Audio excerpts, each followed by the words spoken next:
ఇక మాజీ ఎమ్మెల్యే వల్లభనేని వంశీని అరెస్ట్ చేసిన పోలీసులు ఇటు హైదరాబాద్ నుంచి విజయవాడకు తరలించిన విషయం కూడా మనకు తెలిసిందే. ఇక సత్యవర్ధన్ను కిడ్నాప్ చేసి బెదిరించారని ఆయన తల్లి ఫిర్యాదు చేయడం వల్ల వల్లభనేని వంశీపై అదేవిధంగా కూడా అంటే ఆ కేసుతో పాటు మరో 2 కేసులు కూడా సిద్ధంగా ఉన్నాయి. ఒకవేళ ఏదైతే ఆ కిడ్నాప్ కేసుకి సంబంధించి కూడా ఒకవేళ వల్లభనేని వంశీకి బెయిల్ వస్తే కనుక ఇంకో 2 కేసులు కూడా సిద్ధంగా ఉన్నాయి.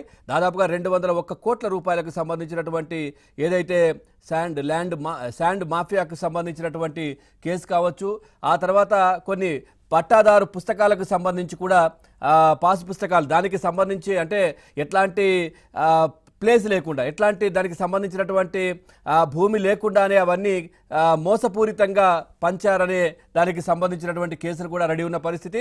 2019 ఎన్నికల సందర్భంగా నకిలీ పట్టాలు ఏవైతే ఉన్నాయో వాటిని పంపిణీ చేశారనే ఫిర్యాదు కూడా వచ్చింది. అప్పట్లో ఈ కేసులో వంశీ పాత్ర లేదని కూడా పోలీసులు తేల్చారు అప్పట్లో. కానీ కేసు రీఓపెన్ చేయాలంటూ కూడా గన్నవరం ఎమ్మెల్యే యార్లగడ్డ పిటిషన్ కూడా ప్రస్తుతం దాఖలు చేసే పరిస్థితి. ఈ కేసును కూడా బయటకు తీసే ప్రయత్నం చేస్తూ ఉన్నారు. ఇక వైసీపీ హయాంలో గన్నవరం నియోజకవర్గంలో అక్రమ మట్టి తవ్వకాలపై కూడా చాలా ఫిర్యాదులు వచ్చాయి. సో దానికి సంబంధించి కూడా ఏదైతే విజిలెన్స్ కావచ్చు, ఎన్ఫోర్స్మెంట్ విభాగం కూడా ఎంక్వైరీ చేసింది. దాదాపుగా 210 కోట్ల రూపాయల మేరకు అక్రమాలు జరిగాయి. దీంట్లో అక్రమ తవ్వకాలు కూడా జరిగాయి అంటూ కూడా ప్రభుత్వాన్ని దగ్గర నివేదిక కూడా పెండింగ్లో ఉన్నటువంటి పరిస్థితి. ఇక విజిలెన్స్ ఫైల్ ఏసీబీ లేదా సిఐడికి విచారణకి ఇచ్చే అవకాశాలు అయితే కనిపిస్తూ ఉన్నాయి. దీనికి సంబంధించి కూటమి ప్రభుత్వం కూడా చూస్తున్నటువంటి పరిస్థితులు. అయితే ఈరోజు ఉదయం నుంచి జరిగినటువంటి పరిణామాలు చూస్తూ ఉంటే ఏదైతే వంశీ నివాసానికి ఇటు గన్నవరం నుంచే అంటే ఏపీ నుంచి పోలీసులు వచ్చి ఆయన అరెస్టు కోసం వచ్చిన సమయంలో కూడా అంటే పోలీసులు కొద్దిగా ఉదాసీనంగా వ్యవహరించారనే విమర్శలు కూడా ఇంకోవైపు వినిపిస్తూ ఉన్నాయి. ఎందుకంటే గతంలో మనం చూసాం, గతంలో అంటే ఏదైతే వైసీపీ ప్రభుత్వం అధికారంలో ఉన్నప్పుడు, జగన్మోహన్ రెడ్డి అధికారంలో ఉన్నప్పుడు టీడీపీ నేతలను కావచ్చు, లేదంటే ఇతర పార్టీలకు సంబంధించిన నేతలను, లేదంటే ప్రభుత్వం పైన పోరాడుతున్నటువంటి నేతలు ఎవరైనా సరే మహిళలను కూడా నైటీలపైనే తీసుకెళ్లి అరెస్టులు చేసిన పరిస్థితి కనిపించింది. ఆ తర్వాత మనం చూడొచ్చు రవి నాయుడు శాప్ చైర్మన్, ప్రస్తుత శాప్ చైర్మన్, ఆయనను షార్ట్ పైన చెప్పులు లేకుండా కూడా తీసుకెళ్లినటువంటి పరిస్థితి. ఈ విధంగా మనం చూసుకోవచ్చు. అచ్చెన్నాయుడు గారిని ఆయనకు అప్పుడే సర్జరీ జరిగి బ్లీడింగ్ అవుతున్నా కానీ అదేవిధంగా 100 కిలోమీటర్లు ట్రావెల్ చేసి పోలీస్ స్టేషన్కి తీసుకెళ్లిన పరిస్థితి కనిపించింది.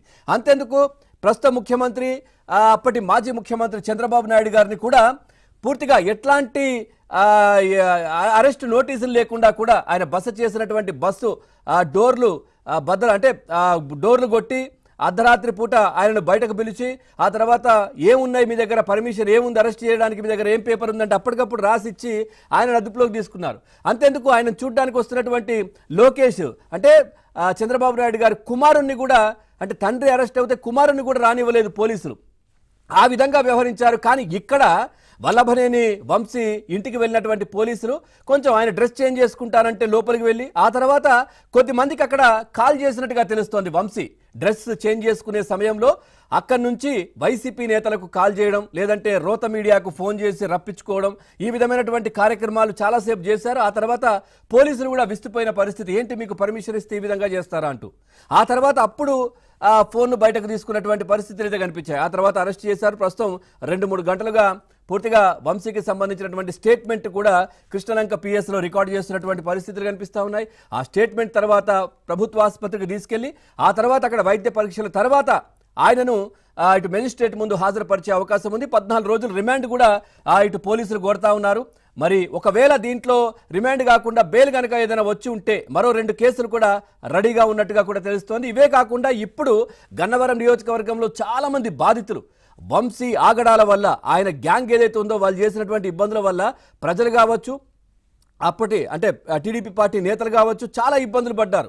వాళ్ళందరూ కూడా సాక్ష్యాలతో పాటు బయటకు వచ్చి కంప్లైంట్ చేయడానికి రెడీగా ఉన్నటువంటి పరిస్థితులు. ఖచ్చితంగా వంశీని కటకటాలలోకి నెట్టాలి అంటూ కూడా చాలా మంది మాట్లాడుతున్న పరిస్థితులు ఇటువైపు.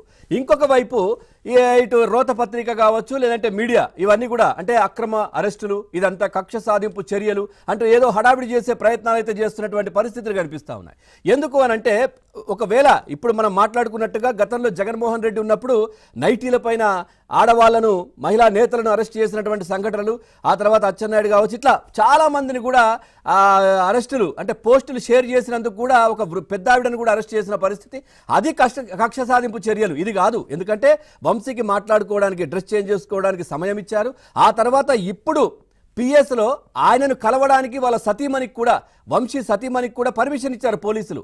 ఇది కక్ష సాధింపు చర్య కాదు, ఖచ్చితంగా ఆయన నేరం చేశారు, దానికి చట్ట ప్రకారమే ముందుకెళ్తున్నామని కూడా ఇటు పోలీసులు కావచ్చు, కూటమి నేతలు కూడా చెప్తున్నటువంటి పరిస్థితులు. పోలీసులు వాళ్ళ పని వాళ్ళు చేస్తున్నారని చెప్తా ఉన్నటువంటి పరిస్థితి కనిపిస్తుంది. ఒకసారి మనం చూస్తే కనుక వంశీ చేసినటువంటి ఆగడాలు, గతంలో టీడీపీ నేత కాసరనేని రంగబాబుపై హత్యాయత్నం, తర్వాత తిప్పనగుంటలో సహకార సంఘం మాజీ అధ్యక్షుడు మాదాల శ్రీనుకు చెందిన దుకాణం కూల్చివేత ఆయన అనుచరులు చేసింది, ఏది వంశీ అనుచరులు. ఇక యువగళం పాదయాత్రపై దాడి చేయించారు అనే ఆరోపణలు. ఇక రాష్ట్ర తెలుగు మహిళా ప్రధాన కార్యదర్శి మూల్పూరి కళ్యాణిని అసభ్యంగా దూషించి అక్రమ కేసులు పెట్టించడం, తర్వాత బీసీ నేత దొంతు చిన్న నివాసంపై దాడి, ఆ తర్వాత సూరంపల్లిలో టీడీపీ మండలాధ్యక్షుడు జాస్తి వెంకటేశ్వరరావు పట్టాభూమి ఆక్రమణ యత్నం అంటూ కూడా ఇవన్నీ కూడా బయటకు వస్తున్నాయి. అట్లాగే గన్నవరం టీడీపీ కార్యాలయంపై సుమారు 100 మంది వైసీపీ గుండాలతో దాడి చేయించాడు.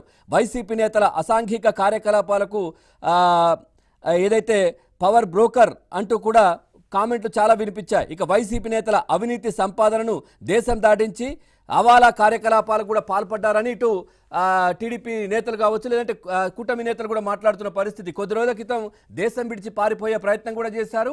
కూటమి ప్రభుత్వం కామ్గా ఉంది, సో ఏం చేయట్లేదు అనే దాంతో ఈ విధమైనటువంటి ఇక్కడే ఉన్నటువంటి పరిస్థితి, బయటకు వెళ్ళే ఛాన్స్ కూడా దొరకలేదు, వెళ్ళలేదు. ఈ నేపథ్యంలో ఈరోజు అరెస్ట్ చేశారు.